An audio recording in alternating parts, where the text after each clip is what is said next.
Okay, I'm going to teach you about aggregate demand. You've already seen or should have seen one video about it. I'm going to be talking about this graph a lot over the next several weeks.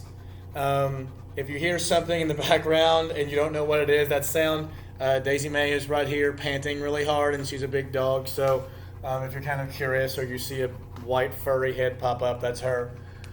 Okay, on the aggregate demand, aggregate means everything together. All right, it means all the things that we're buying together.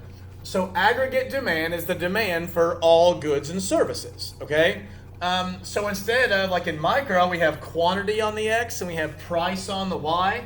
Well, when we're talking about macroeconomics, we're talking about the economy as a whole. So we have real GDP on the x.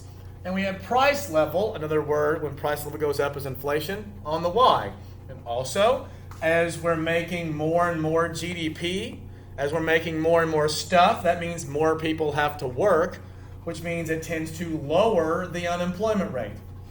And consequently, as we're making less and less stuff, and you can see right now I'm taping this in the middle of the pandemic, fewer and fewer people are working because we can't do anything, so we can't make anything. So our GDP is rapidly going down, which is one of the reasons why unemployment rate is going to be going up. So the more stuff that we make, the lower our unemployment. The less stuff we make, the higher our unemployment.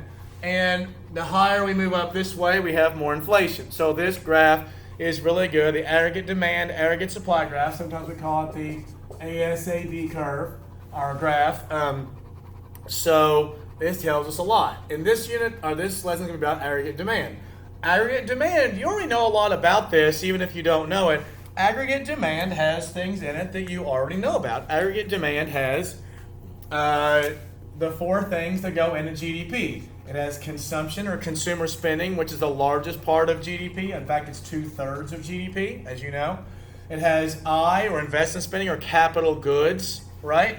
Government spending in the form of producing goods and services, and then X, or net exports, okay? So these four things go in aggregate demand. So if any of these things change, then it will change aggregate demand. So if, for example, Americans start consuming more, then our aggregate demand will go up or shift to the right.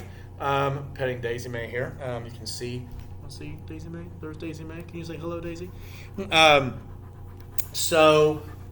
If we start buying more stuff, then aggregate demand moves this way, and our economy begins to grow from the demand side. However, as it's happening right now, so if we have less consumer spending, which is really happening right now, because during the pandemic we have to stay home and we can't buy anything, then the C portion, or we call the C function of AD, goes down, and then we end up having aggregate demand move to the left, and our economy shrinks a little bit, okay? So that's what aggregate demand is understanding what goes into it, which is C, I, G, and X. So if any of these things move, then aggregate demand moves, okay?